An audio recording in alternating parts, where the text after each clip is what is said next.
गुजरात के कच्छ के रणोत्सव में सोमनाथ ट्रस्ट द्वारा प्रभात तीर्थ मां सोमनाथ नामक का प्रदर्शन गैलरी का प्रारंभ किया गया। एशिया के सबसे बड़े उत्सव के तौर पर जाने जाते कच्छ के रण उत्सव में श्री सोमनाथ ट्रस्ट द्वारा धार्मिक चेतना के प्रसार हेतु रण उत्सव में प्रदर्शनी का आयोजन किया गया, जिसका उद्घाटन प्रसिद्ध कथाकार डॉक्टर महादेव प्रसाद मेहता द्वारा किया गया। टेंट सिटी में बनाई गई इस सोमनाथ गैलरी में सोमनाथ ज्योतिर्लिंग का इतिहास, श्री कृष्ण निज धाम गमन तीर्थ, श्री कृष्ण और सोमनाथ तीर्थ के पौराणिक इतिहास का वर्णन, स्वतंत्रता के बाद सरदार वल्लभ भाई पटेल द्वारा सोमनाथ मंदिर का पुनर्निर्माण करने का संकल्प और सोमनाथ मंदिर के निर्माण की गाथा से यहां आने वाले सैलानियों को रूबरू करवाया गया। ऐसी गैलरी में भक्त सोमनाथ महादेव के लाइव दर्शन कर सकेंगे। भक्तों को सोमनाथ महादेव का भस्म प्रसाद और रुद्राक्ष के साथ ई सर्टिफिकेट भी दिया जाएगा।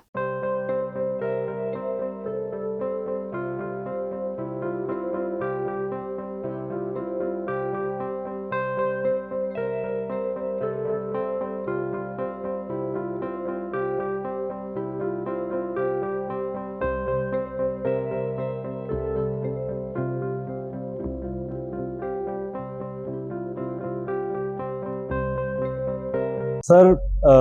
दर्शन ऐसे लग रहा है कि मैं सोमनाथ में ही हूँ और मेरे को लाइव दर्शन इतने अच्छे हुए हैं, इतने अच्छे से यहाँ पर सब कुछ बताया जा रहा है कि सोमनाथ ट्रस्ट ने जो ये चीज शुरू की है, मेरे को उम्मीद नहीं थी कि मैं टेंट सिटी में आऊंगा और मेरे को सोमनाथ जी के दर्शन हो जाएंगे। मेरा ट्रिप था, सोमनाथ जी जाने का मन भी था बहुत, मगर किसी कारणवश नहीं बन पाया। मगर मुझे लगता है कि शायद महादेव ने ही मुझे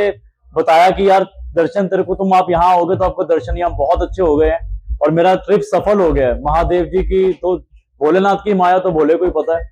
भोले की फौज करेगी मौज। રણોત્સવમાં છું, ખાસ કરીને રાષ્ટ્રીય લોકો, આંતરરાષ્ટ્રીય લોકો આ જાન્યુઆરીના માસમાં આ રણોત્સવને માણવા માટે બધા પધારતા હોય, તો એ બધાની વચ્ચે પ્રભાસ તીર્થમાં સોમનાથ એવા સદભાવ સાથે સોમનાથ ટ્રસ્ટે સોમનાથની ભવ્યતા, સોમનાથની સમૃદ્ધિ અને સોમનાથ મહાદેવના આશીર્વાદ બધાને મળે એ હેતુથી એક ગેલેરી ઊભી કરવામાં આવેલી છે। આજે એમના ઉદ્ઘાટન પ્રસંગે મને ખૂબ આનંદ થયો। ફક્ત સોમનાથનો ભવ્ય ઇતિહાસ નહીં, આર્થિક દ્રષ્ટિએ પણ સોમનાથના સમુદ્રથી પૂર્વમાં કેવો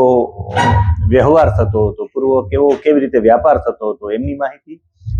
બધા તીર્થોની, અગ્નિ તીર્થ, સોમ તીર્થ, સૂર્ય તીર્થ એમની માહિતી, ભાલકા તીર્થની માહિતી, એમની સાથે સાથે સોમનાથ ટ્રસ્ટ ફક્ત એક મંદિરના વ્યવસ્થાપન માટે જ નહીં, દરિદ્ર નારાયણની સેવા, પાઘ સેવાના માધ્યમથી મહાદેવજીને જે પાઘ ધરવામાં આવે છે પાઘડીના હિસાબથી, એના વસ્ત્ર જે વિધવા મહિલાઓ છે તેમના સુધી પહોંચાડવામાં આવે છે।